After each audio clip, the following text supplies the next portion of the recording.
ఈరావతి అనిల్ గారు గారి జన్మదిన కార్యక్రమం చేపట్టాలన్న ఉద్దేశంతో ఇక్కడ చెప్పడం జరిగింది. ఆయనకు నేను ధన్యవాదాలు తెలియజేస్తా ఉన్నాను. మరి అలాగే ఈరావతి అనిల్ గారు వారు జ్వరం వల్ల రాలేకపోయారు, లేదు తప్పకుండా వస్తానని చెప్పడం జరిగింది. మరి దత్తాత్రేయ గారు ఆయన కూడా మీ తరఫున, కాంగ్రెస్ పార్టీ తరఫున, అందరి తరఫున జన్మదిన శుభాకాంక్షలు తెలియజేస్తూ మరి ఈరావతి అనిల్ గురించి మరి పాల్గొనడం గురించి అమెరికాలో ఎన్నో కంపెనీలు పెట్టినా అక్కడ కోట్ల రూపాయల సంపాదన ఉన్నా మరి అన్ని వదిలేసి మరి ప్రజాసేవ చేద్దామన్న ఉద్దేశం డెప్యూటీగా చేసి అలాగే చిరంజీవి గారి పార్టీతో మరి ఆయన ఎమ్మెల్యేగా కూడా గెలవడం జరిగింది. చిరంజీవి పార్టీ తరఫున కాకుండా అక్కడ ఉన్నటువంటి పాల్గొండలో ఉన్నటువంటి పద్మశాలినే కాకుండా ఇతర కులాలు కూడా ఈయన మంచి వ్యక్తి అన్న ఉద్దేశంతోనే ఆ రోజు గెలిపేయడం జరిగింది. ఎందుకంటే మరి చిరంజీవి గారి పార్టీ తరఫు నుంచి ఇద్దరు ఎమ్మెల్యేలు తెలంగాణ నుంచి గెలవడం జరిగింది. ఆ రోజు ఒకటి నిర్మలు, ఒకటి పాల్గొండ. అంటే ఆయన చిరంజీవి గారి దీనికన్నా ఈయన చేసినటువంటి సర్పంచ్గా మరి డెప్యూటీగా చేసినటువంటి సేవలే ప్రజలు గుర్తించి ఆ రోజు నిర్దేశిస్తున్న ఆయనని గెలిపించడం జరిగింది.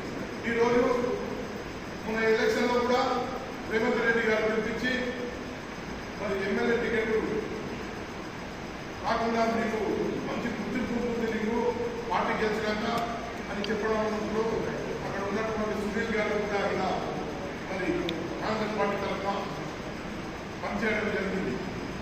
గుర్తింపు దీనివల్ల ఇక్కడ సునీల్ గారు ఓడిపోవడం మరి అది ఆయన చేసినటువంటి ఎలక్షన్లో గుర్తించి మరి సీఎం గారు ఆయనకు మైన్స్ కార్పొరేషన్ పదవి, మైన్స్ అంటే చాలా మంచి పోర్ట్ఫోలియో, దాన్ని ఆయన ఇవ్వడం పద్మశాలిగా గుర్తించి ఆయనకి ఇవ్వడం చాలా సంతోషంగా. మరి మీ పద్మశాలి సంఘం వారికి కూడా నేను ఇక్కడనే కాదు యావత్ తెలంగాణలో ఉన్నటువంటి పద్మశాలి సంఘం అందరూ కూడా అనిల్ వెంబడ ఉండి ఆయనకు ప్రతి దాంట్లో తోడ్పడి ఉండి మరి ఈ ఒకే పోస్టే కాకుండా తెలంగాణలో పద్మశాలి వారికి రావాల్సినటువంటి పోస్టులను కూడా అనిల్ గారు సీఎం గారి దగ్గరికి వెళ్ళి మరి కోచింగ్ అడగవలసిన అవసరం ఎంతగా ఉంది. అనిల్ గారికి రాబోయే దినాల్లో మళ్ళీ ఎలక్షన్లో ఎమ్మెల్యేగా టికెట్ రావాలి, ఆయన గెలిచి మంత్రి కావాలని నేను మనస్ఫూర్తిగా ఈరోజు ఆయన బర్త్డే సందర్భంగా నేను కోరుకుంటూ మరి ఆయన 100 సంవత్సరాలు ఉండి ప్రజాసేవ చేయాలని అబ్బాయిలతో అమ్మలతో సుఖ సంతోషంతో 100 సంవత్సరాలు ఆరోగ్యంగా ఉండాలని ఆ భగవంతుని కోరుకుంటూ అలాగే దత్తాత్రేయ గారు గత ఎమ్మెల్యే ఎలక్షన్లో ఎంపీ ఎలక్షన్లో కాంగ్రెస్ పార్టీ తరఫున మరి సేవ చేసినటువంటి దత్తాత్రేయ గారిని కూడా మరి కాంగ్రెస్ పార్టీ గుర్తించి తొందరలోనే ఏదైనా మంచి పదవి ఇవ్వాలని నేను కాంగ్రెస్ పార్టీ వాళ్ళు కూడా చెప్పడం జరిగింది. ఆయన కూడా తప్పకుండా కాంగ్రెస్ పార్టీ తరఫున మంచి పోస్టు వస్తానని నేను అనుకుంటున్నాను. పద్మశాలి సంఘం పద్మశాలి తరఫున వల్ల ఆయనకు రావడం జరుగుతుంది కాబట్టి దత్తాత్రేయ గారు చాలా యాక్టివ్గా ఏ కార్యక్రమం తీసుకున్నా దత్తాత్రేయ గారు మరి ముందుకు తీసుకెళ్ళి సక్సెస్ అయ్యే వరకు మరి ఆ పని సక్సెస్ అయ్యే వరకు ఎదుర్కాడలు ఈరోజు అనిల్ గారు ఈరావతి అనిల్ గారి బర్త్డే ఇంత ఘనంగా రాకపోయినట్టున్నారు.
సీఎం దగ్గర కానివ్వండి, పెద్దలు